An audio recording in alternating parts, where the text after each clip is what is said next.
चीनी, जिस गन्ने से गुड़ इतना काला होता है उसकी चीनी इतनी सफेद कैसे हो गई? केमिकल्स उसमें डाले जाते हैं। और मैं एक चीनी मिल के अधिकारी जो मैनेजर है, मैं उनकी बात आपको बता रहा हूं। उन्होंने कहा कि मुझे लगभग 12 साल हो गए चीनी मिल में काम करते हुए, और जब से मैंने काम करना शुरू कर दिया चीनी मिल में, तभी से मैंने घर में चीनी लाना ही बंद कर दिया।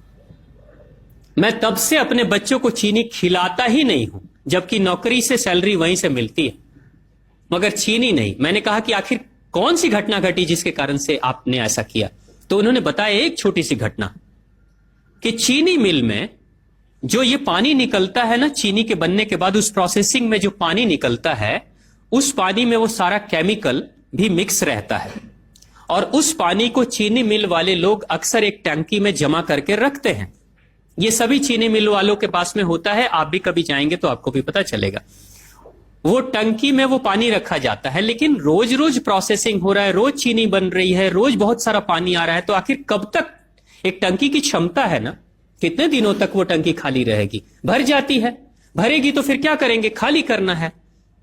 तो क्या किया था चीनी मिल के लोगों ने? सोचा कि छोड़ो ना, अब कहां जाएंगे उसको फेंकने के लिए कहीं दूर, क्योंकि अब उतनी बड़ी टंकी जिसमें हजारों गैलन पानी है, उसके लिए ट्रांसपोर्ट में कितना खर्च आएगा, तो बेहतर होगा रात के अंधेरे में कहीं खेत में डाल देते हैं। क्योंकि जनरली फैक्ट्रियां तो होती हैं ऐसे ही बिराने में, तो कहीं डाल देते किसी खेत में, क्या पता चलेगा पानी है कि चीनी मिल का पानी है, क्या है। तो ये सोचकर मैनेजमेंट वाले लोगों ने रात में ही उस पानी को खेतों में छुड़वा दिया, और नतीजा ये हुआ कि उस खेत की सारी फसल जल गई, मिट्टी बंजर हो गई। और जब किसान पता करने लगा कि आखिर क्या हुआ मेरे खेत में, जब चेकअप कराया वो मिट्टी का, तो पता चला कि इसमें तो चीनी मिल का जो वेस्ट मटेरियल है वो डाला गया है। तब उसको खबर मिली कि हां, किसी स्टाफ ने बताया कि हां, हमारे चीनी मिल से ही पानी डाला गया था आपके खेत में, और पूरी मिट्टी बंजर हो गई। उसने केस कर दिया और चीनी मिल वाले को मुआवजा देना पड़ा लाखों रुपए। तभी से वो स्टाफ कहते हैं कि जो मिट्टी को बंजर कर दे वो इंसान के शरीर में जाए तो क्या करेगी। उसी के बाद से मैंने अपने घर में चीनी लाना बंद कर दिया। और सच्चाई है, लगभग अगर आप देखेंगे तो अंग्रेजों के आने के समय अंग्रेज पहला चीनी मिल इन्होंने भारत में ही लगाया था। पहला चीनी मिल भारत में ही अंग्रेजों का लगा, और अंग्रेजों ने चीनी की शुरुआत की। भारत के लोग गुड़ खाते थे, चीनी नहीं खाते थे। उन्होंने बहिष्कार किया, बिल्कुल नहीं, लेकिन चीनी और चाय पत्ती दोनों के लिए लोगों को तैयार किया गया था। चाय पिला पिलाकर फ्री में चीनी के लिए तैयार किया गया, और चाय के लिए भी तैयार किया गया।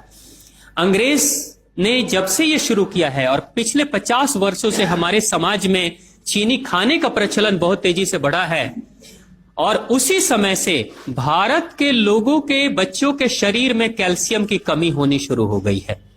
अगर कोई मां, अगर कोई बहन जो गर्भवती हो, गर्भकाल के दौरान अगर चीनी का सेवन अगर कोई बहन कर रही हो, तो चांसेस ज्यादा होते हैं गर्भपात होने के। कोई मां अगर बच्चे के जन्म से पहले 1 साल पहले से ही चीनी छोड़ दे और सामान्य भोजन करे, अपना ही दूध बच्चे को पिलाए, और कम से कम 5 साल तक बच्चे को चीनी ना खिलाए, खुद को चीनी ना खिलाए, उस बच्चे को कभी भी ऑस्टियोपोरोसिस की समस्या नहीं हो सकती। कैल्शियम की कमी उसके शरीर में कभी नहीं होगी। चीनी जब जाती है आपके शरीर में, तो बाहर जब निकलती है तो अकेले नहीं निकलती, कैल्शियम लेकर निकलती है। चीनी कैल्शियम लेकर निकलती है, हड्डियों को गलाकर निकलती है। और जिसके शरीर में कैल्शियम की कमी हो जाती है, उसके शरीर में मैग्नीशियम, पोटेशियम, आयरन सबकी कमी हो जाती है। कैल्शियम वो तत्व है कि जिसके शरीर में कम हो जाए, सारे तत्व कम हो जाएंगे, और कैल्शियम की कीमत पे चीनी हम खाते हैं। भारत, पाकिस्तान, बांग्लादेश, नेपाल, ऐसे कुछ देशों के अलावा दुनिया के बहुत सारे ऐसे राष्ट्र हैं जहां चीनी का इस्तेमाल ही नहीं होता। आज भी चीनी खाते नहीं, बहुत सारे देश नहीं खाते बिल्कुल। आप गुड़ खाया करिए, वो ज्यादा बेहतर है, चीनी को छोड़िए।